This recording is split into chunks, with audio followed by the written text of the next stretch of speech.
Operational. You all messed up, bro. With back, we're going to try with that. Back with another episode of DBK Sports here. We're going to start it off with the NBA once again, but we're done with the series of the top fives. So now we're on to the top five most overrated players in the NBA. Overrated, yes, sir. You want to start off or you want to start off? You started off. I'll go. All right, coming in at number one. I have to put this man on here as Draymond Green. Draymond Green is the most overrated player in the NBA as we speak right now. So his rankings were the last couple of years like crazy to me. I don't know why they're so crazy to me. Draymond Green cannot win without Stephen Curry and Klay Thompson. You can see by this year he got exposed this year. His numbers, you can see by his numbers. They thought he was gonna be a great leader and lead him to like a least not a win record, but at least average record. This year he had the worst stats he'd ever had before, putting up 8, 6, and 6, shooting 39% from the field and shooting 28% from 3-point. And that's bad right there. That's horrible to me. That's so bad. It's crazy. That's core right there, man. Coming at number 2 is the skyscraper. I had to put him in there. I feel he's overrated in my opinion. Rudy Gobert. I know he won them 2 times back-to-back Defensive Player of the Year, but when you look at a postseason, when he's playing against that James Harden, that Rockets offense right there, he can't stand a chance against them at all. He lost 2 years straight against the Rockets because you know why? They spaced the floor out. And when he spaced the floor out, he can't hold his ground when you got the 2 elite playmakers attacking the basket. He's useful on the floor. All right.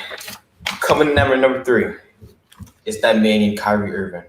All right. Don't get me wrong. Kyrie Irving is my favorite player. He's my favorite player. I won't even lie to you, but Kyrie Irving is very overrated. It's very, very overrated. I see your face. You say, no, he's not. He's very overrated, in my opinion. Yeah, we know Kyrie. Kyrie is a good player, a great guard, one of the best handles in the league. But Kyrie is overrated because we look at it. He wanted to be that leader. He left to LeBron to be that leader he wanted to be in Celtics, right? He went there. This thing got injured. Him and his teammates were not on the same page. You can see why they really didn't need him. Celtics didn't need him. They took LeBron to 7. They didn't need him. The record was good with them. The record wasn't okay. And going to the Nets, they don't need him. That's why I think he's a very overrated player. Coming down number 3 or number 4, this year guy. We had this debate a couple months ago. Devin Booker. You told me he was overrated. He's very overrated.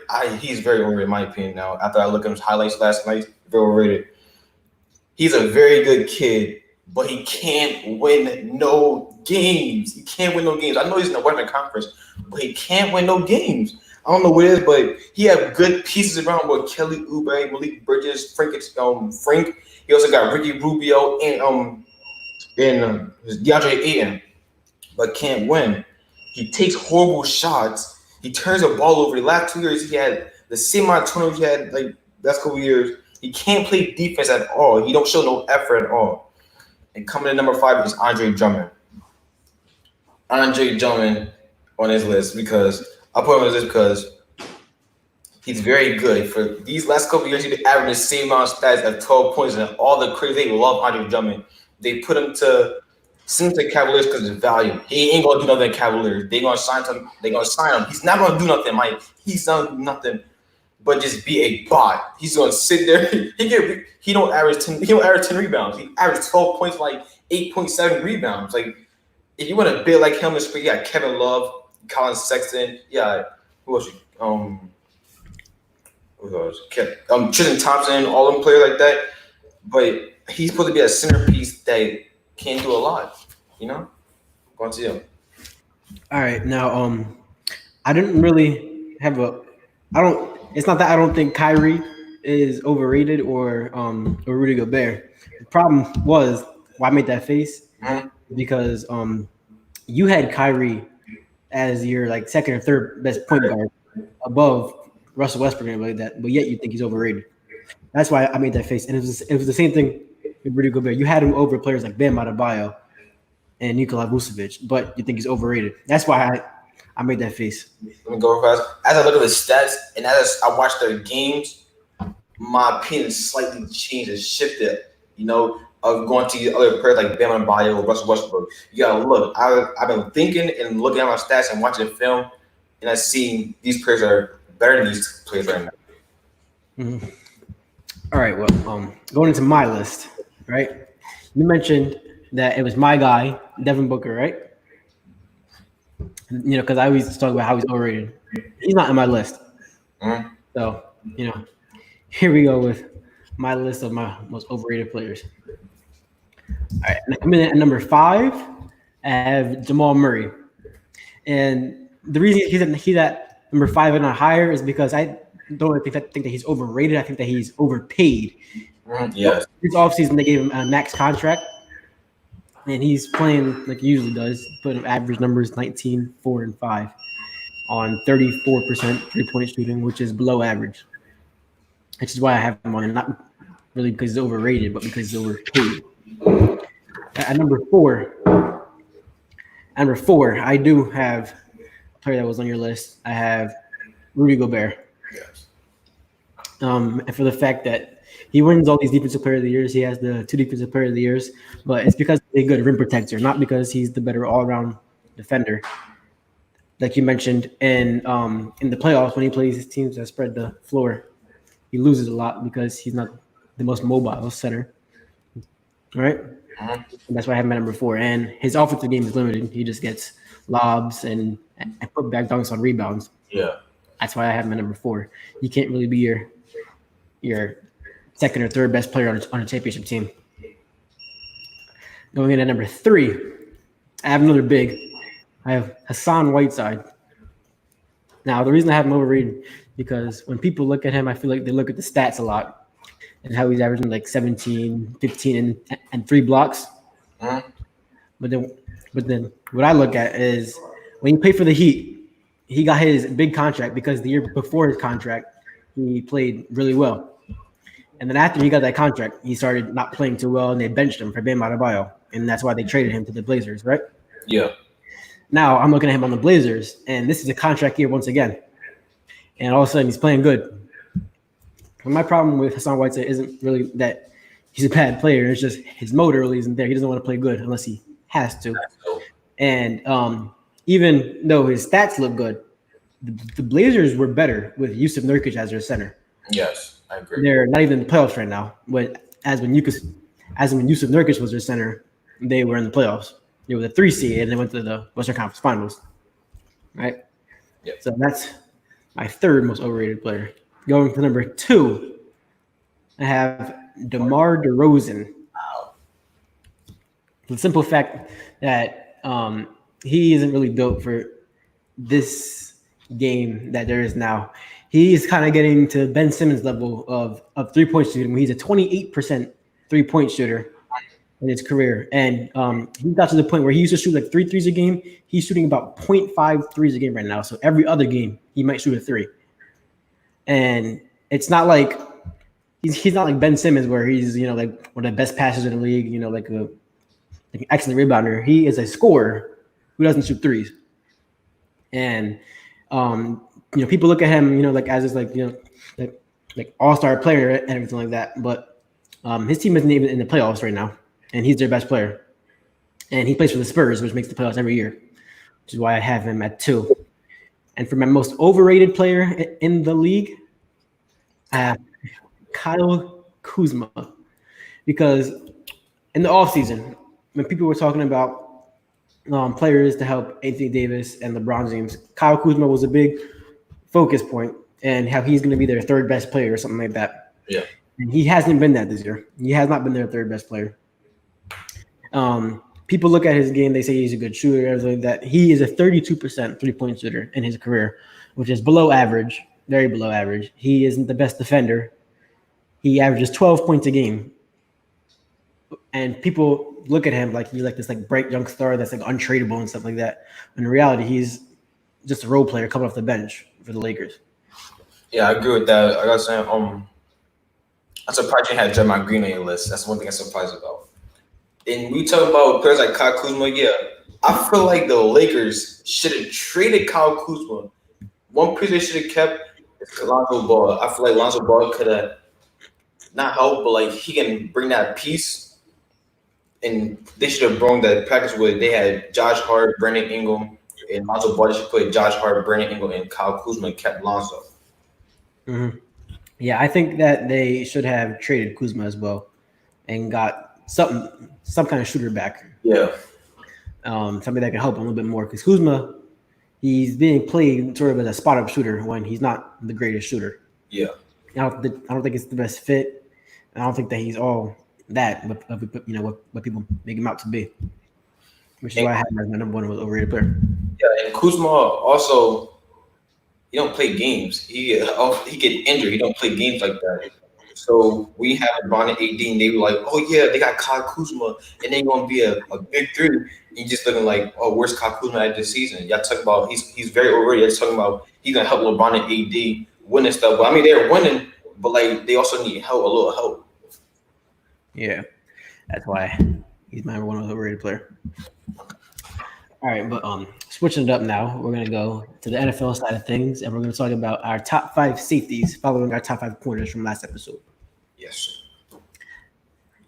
All right, you want to start or should I start? You gonna start this out? All right, so we can start from the top. My number 1 safety in this upcoming season is Jamal Adams from the Jets. When you look at Jamal Adams, he's a 2-time Pro Bowler. 1-time All-Team All-Pro, and 3 seasons. His last 2 seasons, he's had a Pro Football Focus grade of an 88 and a 90, which is extremely high for DBs. Like I said, in the corners, a 91 is the highest grade that any corner got, and he's gotten 2 grades that are like right next to the head in his last 2 years. When you look at Jamal Adams, he is the best blitzing safety in the league. When you put him in the box, he is a short tackler. He is excellent in coverage, although his interception numbers might not show it. He is the most all-around complete safety in the league, which is why I have him at number 1. And then coming in at number 2 for this upcoming year is Derwin James. Who only played 5 games last year, which is why people may not be thinking of him right now.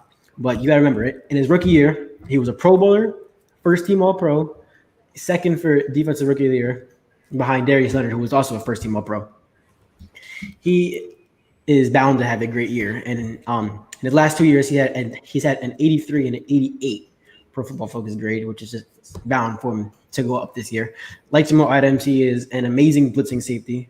He is great in coverage, and his interception numbers do show. I think he had 3 to 5 interceptions his rookie year. So that's why I have him at number 2.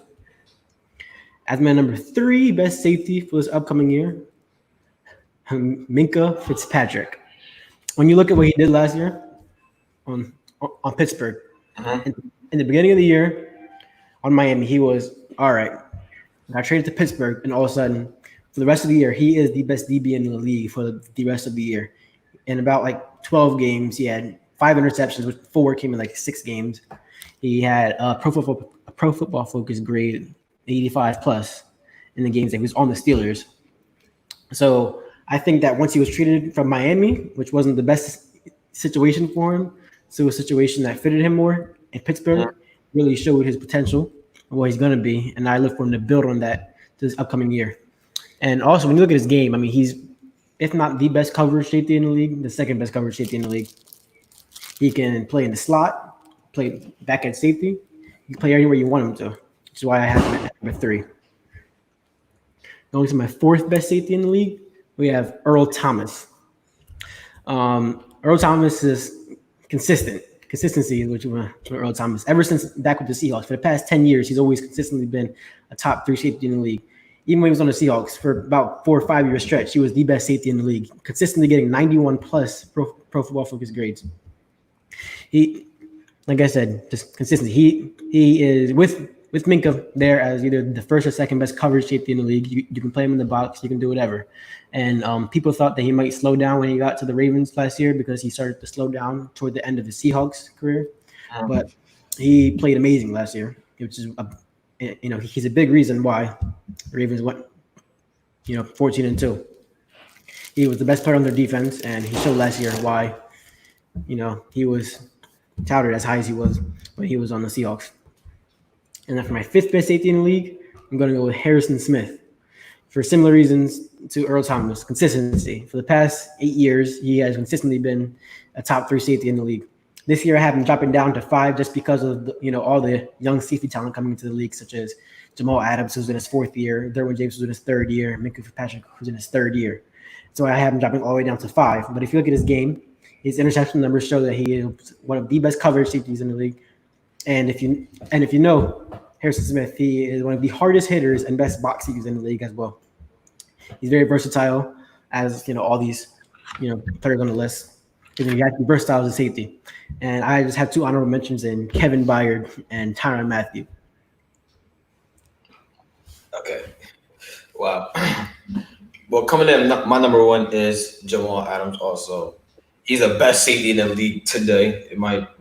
He is. He's a good playmaker. Has a safety ability.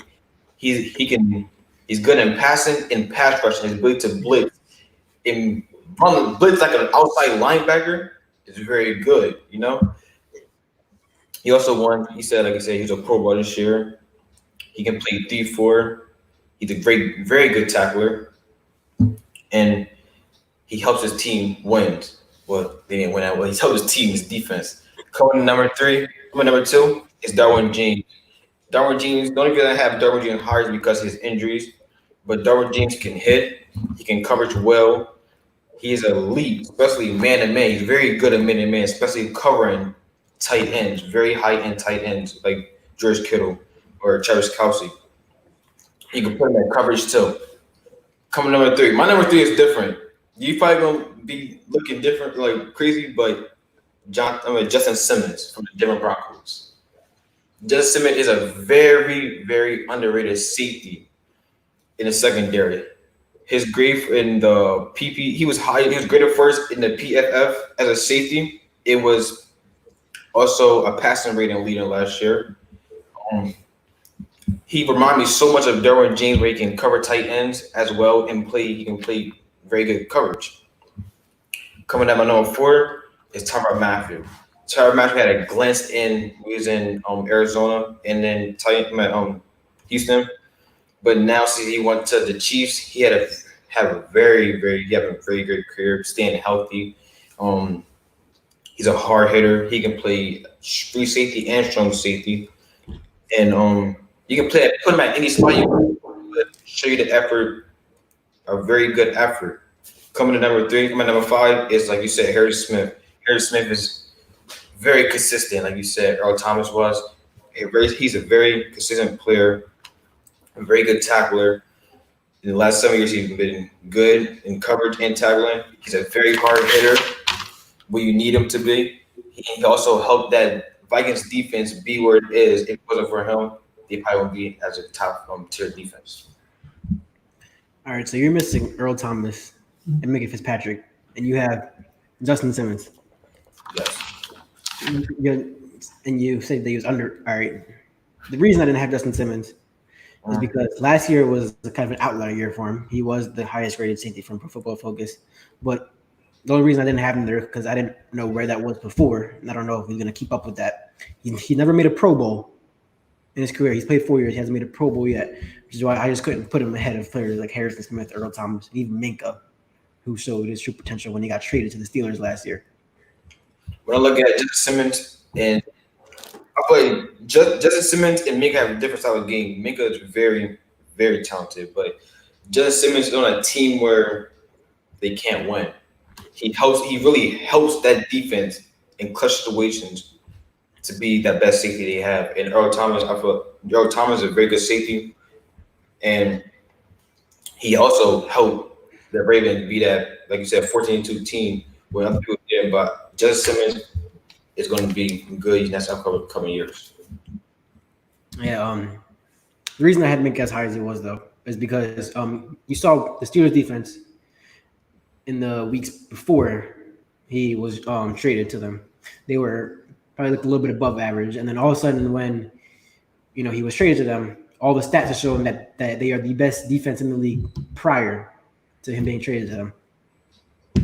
That's why he made that much of an impact on that defense. Obviously, when I look at Justin Simmons, and he does make an impact on his defense, but to what extent, really? I mean, Great in coverage, very good coverage back there. He also can stop the run game. and how come you left Earl Thomas off your list? As one person, I mistake put on my list. I should have put on my list, but I didn't go into enough details to put on my list or go to stats to put on my list. That's my fault. I actually blame myself for not putting Earl Thomas on my list. If you not noticed, I am a Seahawks fan. I love Earl Thomas, the Legion of Boom, but I didn't put him on my list for some reason. All right. So going into the next one is we're talking about the offensive side of the ball now. And which quarterback do you think is under the most pressure in 2020? Let me go. I think Baker Mayfield is under much pressure in 2020. Baker Mayfield got the weapons, but can't win. I don't get how you have Odell Beckham, Jarvis Landry, Nick Chubb, Kareem Hunt, and a great. I won't say a great, but a decent offensive lineman. But he can't put the pieces together for some reason. I don't think is it the media or his endorsements or the money? What is it like? What's going on from not putting pieces together and focus on winning and being number two in the NFC behind Ravens. All right, so Baker Mayfield. I'm gonna go with two quarterbacks who were the same number, but we're gonna start with the first one. I'm gonna go up to the obvious one, and Dak Prescott.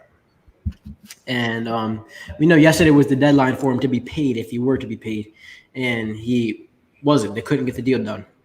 So now Dak is going into a year where he has a top 3 offensive line, a top 3 running back, top 5 running back, a top 3 receiving core, and he has everything around him. He's a new coach. They blamed Jason Garrett for the past however many years. Finally has that new coach. Time for him to prove himself and get his money. If he doesn't, with all the weapons that he has, he could be replaced and not get that money that he's looking for because he's looking for Patrick Mahomes money. Yeah.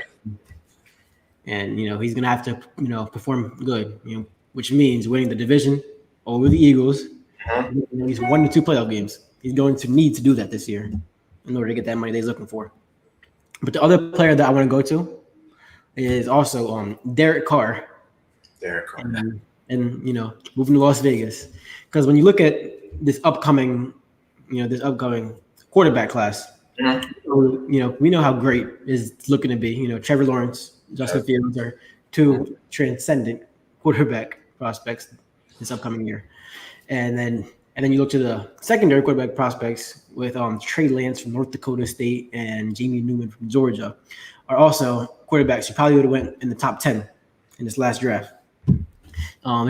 If you don't know this kid, Trey Lance from North Dakota State, the same college that Carson Wentz went to. Last year, he threw like 30 touchdowns with 0 picks on his route to the championship. So, yeah, I have Derek Carr being under the pressure. If you look back to 2016, Derek Carr was on his way to winning an MVP. And then he broke his leg. And ever since then, he hasn't been the same player. And we know that John Gruden has been looking to replace him for a while because there were some rumors about 2 years ago that he was going to replace him with Kyler Murray. Luckily for Derek Carr, Kyler Murray was chosen number 1 by the Cardinals. But if he weren't to be chosen by the Cardinals that year, I feel like Derek Carr wouldn't be the quarterback of the Raiders right now. Yeah. And if you look at the pieces around him, they're not bad. They just drafted Henry Ruggs, who is on the level of Tyreek Hill when it comes to speed. Yes. He has one of the best offensive lines in the league. He has one of the best young running backs in the league. He has pieces around him to bring him back to where they were in 2016. But is he going to do that or not? It's going to depend whether he gets paid or he's replaced and he's a backup quarterback for the Jets or anywhere. He's just not consistent. Like you said, he had a great season in 2016, and ever since he just haven't been the same person no more. Ever since he broke his leg, he just hasn't played the same, which is why I have him as one of the quarterbacks that is under the most pressure. But one other player that I want to point out is Cam Newton. And I want to point out how in New England, this is most likely his last chance to be an NFL starting quarterback. If you can't make it with Bill Belichick, then you're probably not going to be able to make it with anybody else. Because we look at what Bill Belichick has done for quarterbacks. He's won games with quarterbacks like Jacoby Brissett, Jimmy Garoppolo as the backups. He's won games with like Brian Hoyer as the backup. And if Cam Newton can't win games with Bill Belichick, after those quarterbacks have, I think that he is on his way to being a backup for a team and not a starting quarterback. Yeah. Talk. Let me cut you off. But yeah, if he don't win these games, he on Instagram he's showing that he's ready, he's all this and all that. But when you come in perspective and he put him in that Bill Belichick offense and that system, if he don't work right with that system, then he's gonna be a backup quarterback like RG3. Yeah, and I think that he's set up to win. His receiving core might not be there, but he's talking on Instagram like he's like the next Tom Brady or something like that. Yeah. So he's setting it up. This is his last chance. Bill Belichick, he's all or nothing. Playoffs or nothing. I mean, his division isn't the hardest division, so it's all up to him at this point. Yeah, it's all up to him. They also have a great defense. So if you can't get this one piece to work, then you out the league, buddy. Yep. But on to our last topic for the day. We're gonna go with the NBA and the NFL this time, and we're gonna talk about who do you think is the greatest athlete of this past decade. You wanna go first? You wanna go first? I'll go first. So when I look at the greatest athlete of this past decade, I think that it comes down to three people in particular. I mean, you could argue other people, but I think it comes down to three people in particular, who are LeBron James, Tom Brady, and Serena Williams. My pick, of course, is going to be LeBron James. When you look at what LeBron has done in this decade, he has gone to 9 straight finals. There has only been one finals this entire decade that has not had LeBron James in it, which is this past one when the Raptors beat the Warriors. He's won 3 championships. We know that 3 MVPs. He's been an All-Star every single year. He's averaged 27, 8, and 8 throughout the entire decade. He's made 9 first-team All-NBAs this decade, with the only one being this past year when he was injured for like 30 games. So if you look at LeBron's overall total body of work and how dominant he's been over this past decade, I feel like that it has to be LeBron. And even if you look, to what he's done off the court, I feel like he's also probably been the most influential athlete off the court, since like Muhammad Ali. I mean, look at his I Promise School, how he's funding kids to go to school for free, go to college for free. Yeah. Everything. Just points to LeBron being the greatest athlete in this past decade. Yeah, I also got LeBron, but I also mentioned of Tom Brady and Usain Bolt. But yeah, LeBron James have proved to us that he's one of the best players of the decade. LeBron helped the community so much. If it's not from helping kids out to helping NBA players out, helping coaches out, he also speaks politics. This man is very smart when you think of LeBron. Some people just say he's a basketball player, but he's more than a basketball player. He's someone that helped communities. He gave back to the community. He built stores and food places for people. He also got like a taco shop or a pizza place in like California. But yeah, LeBron is the best player of the decade. But you said when 9 straight finals, nobody did that before. And he's gonna win the finals this year too. Yeah. What? All right.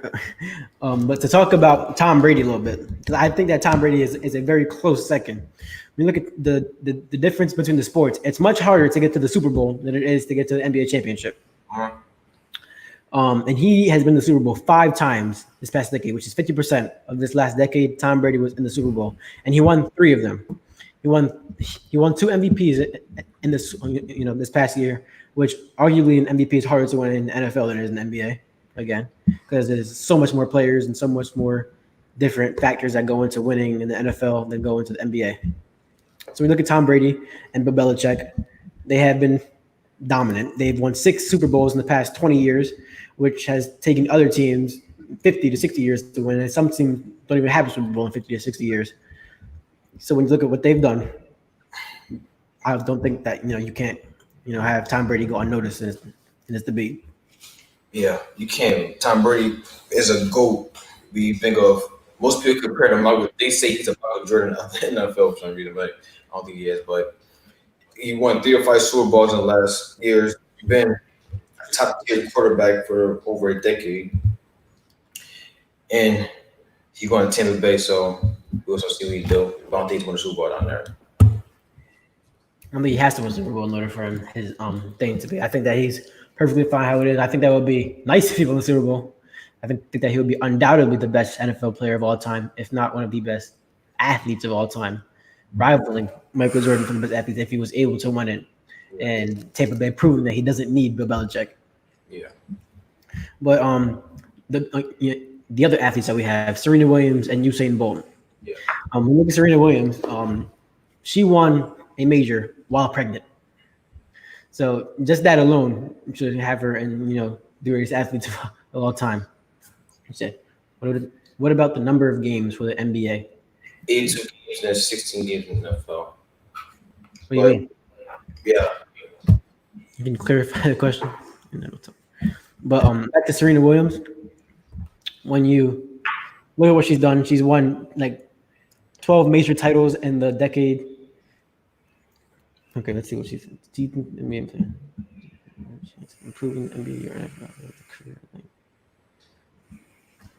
In the NFL, you're getting hit every game, which is why the games are shorter. In NBA, you're playing 82 games. I kind of evens out. You're not really getting hit in the NBA. It's just wear and tear, like on your legs and stuff like that. Yeah. But when it comes to a quarterback, they can play as long as an NBA player because the quarterback isn't getting hit every single play. So when it comes to comparing a quarterback to an NBA player, I don't think that career lengths really, they're kind of even. Yeah. And both Tom Brady and LeBron have played extremely long careers, which are very similar to each other. LeBron's been at the top of his game for, what is it, year 17? 17, yeah. For Brady, it's year 20. Mm-hmm. Yeah. So. And what do you think about them? As in, Brady barely get injured, and LeBron barely get injured. If you look at LeBron, he got injured one time. His career was last year when he tore his joint up. And Tom Brady, I think he messed his hand up, and he was suspended. And other than that, they played every single game they had in their career. Yeah, Tom Brady did miss one season because he tore his ACL in like the first 3 minutes of the first game of the year. But other than that, he's remained healthy. Yeah. So you talk about Usain Bolt. Usain Bolt. I picked Usain Bolt because over the last decade, he always win Olympic, a medal, 1x2, or even relay races with his team. As a 6'5" runner, it's kind of hard for you to be as quick and as fast as Usain Bolt is. If you look at players like people like 5'8", they're quick and fast. If you look at Usain Bolt, it's gonna be harder for him to get like a start. He just goes. We got him, one of the greatest track runners from Jamaica to ever run track. Yeah, and to add a little bit more about how great Usain Bolt was, that's to keep in mind that Usain Bolt is 6'5", which everybody thinks that is an advantage, but it's really not an advantage because you start slower when you have longer legs. He's 6'5". He has minor scoliosis in his back, which doesn't allow his shoulders to be straight when he runs, but he still wins every race that he runs in. When you look at him, he holds the record for the 100 meters, the 200 meters, and the 4x100 meter relay, which Jamaica holds. He is the first player to ever repeat as the 100 meter champion or 200 meter champion in back-to-back Olympics, and he did it for 3 back-to-back Olympics, not just one.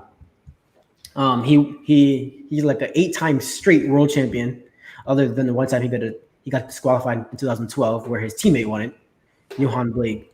He is just dominant in his thing, and in his prime, nobody is going to rival Usain Bolt for the fastest man in the world. Not even close. Nowhere. One of the fastest men to ever come out of Jamaica. Yeah, and being 6'5" with scoliosis, that doesn't really help him out that much. Because when you look at the perfect height for running is probably like around 5'10", 11, 6 foot. And he's 6'5" with scoliosis. So overall, he is probably a top 5 most dominant athlete of the 2010s as well. And other athletes include Floyd Mayweather, Tiger Woods, Mhm. people like that, Kevin Durant, Steph Curry, and if we take it international, we can talk about Messi and Ronaldo too. But overall, I feel like LeBron, Serena Williams, Tom Brady, and Usain Bolt are probably the top four athletes of this decade. Yep. Yep, they've been doing it for the longest. I mean, if you think about it, LeBron's been going since 2003. Tom Brady's been going since 2000. Serena Williams had her first major win in 1999, and Usain Bolt debuted in the 2004 Olympics. Mhm. So they've been doing it for long, and they've been dominant for long. Yeah, what's amazing is we have these players that's playing over 20 plus years and their body's still as good and they're still winning a lot. Who would take their The question is, who do you think is going to take their place in the next decade? So for the all right, so for the NBA, who I think is going to be the next LeBron, I think is going to be Luka Doncic. Obviously, if you look at his numbers, they're better than what LeBron's were at this point in his career. They're even better than what Michael Jordan's were at this point in his career. So we'll see where that goes. In the NBA, we'll talk about that more in depth another day. For the NFL and Tom Brady, I think that's obviously Patrick Mahomes. Yeah, he's already won a Super Bowl. He's already won a Super Bowl MVP and a regular season MVP, and he's played 2 seasons. And in 2018, where he threw 50 touchdowns as a first year, second year player, is amazing with 5,000 plus yards as that player. He's going to.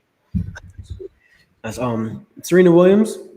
I don't know much about tennis. I couldn't really answer that one. But for Usain Bolt, I do know about track and field.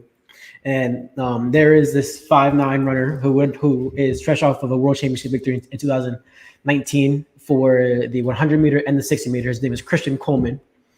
I feel like him could possibly take Usain Bolt's. The current world champion for the 200 meter, Noah Lyles, he could also take Usain Bolt's place. And then there's our 2 college kids, one being Michael Norman, who goes to USC. He actually beat Noah Lyles in the 200 in the world championship in 2018. And he is the world championship holder. And he is the world record holder for the 400 meters in college. So he could possibly take Usain Bolt's place. And then there's one other kid, and Matt Bowling out of Georgia.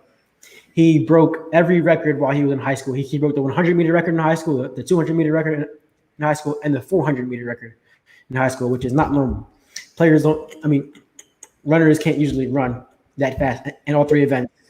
Because if you look at Usain Bolt, he holds the records for the 100 and the 200 meter. But when it goes to the 400 meters, he couldn't break like 48 seconds, which couldn't even get him an Olympic spot. Yeah. Because you run those many events, your body started getting like a little tired and stuff, but you know, run as fast as you did the first 2 races.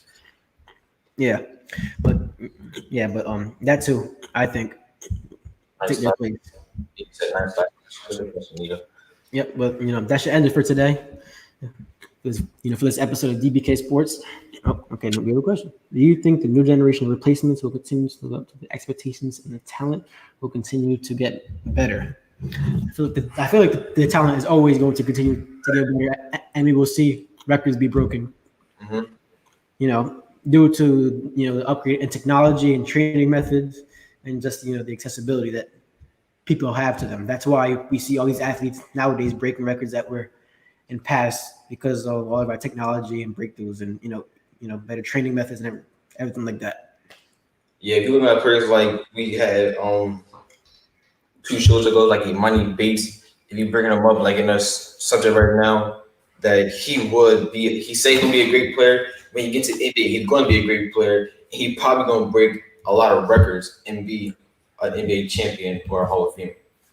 Yeah, and not only is technology evolving, humans are also evolving. Because if you look at back in 1950, the NBA players, there were a whole bunch of white people who looked like they could be teachers in your local high school, compared to now, where every NBA player is 6'6", chiseled. Yeah. So I do think that records are going to continue to be broken, and expectations will be shattered as the years go on. I don't think it'll stop. More things evolve, better things happen, better athletes come out, we're gonna see it's gonna be great. Yep. Because a few years ago, people didn't think that LeBron would be possible, but it happened. People didn't think that what Patrick Mahomes is doing now was possible, but it's happening. People didn't think that what Tom Brady did was possible, but it happened. So we don't know what's going to happen in the future. We can only sit and wait. Sam, we can all predict that one person is gonna be the next LeBron, then somebody else be the next LeBron. So you always have time and patience that you're gonna see come in the future. Yep. Nobody thought that anybody would ever rival Michael Jordan for his greatness, but here come Kobe and LeBron. Yep, right there, neck and neck. Yep. Well, that's going to end it for today's episode. We'll see you tomorrow for the next episode of DBK Sports. See you later.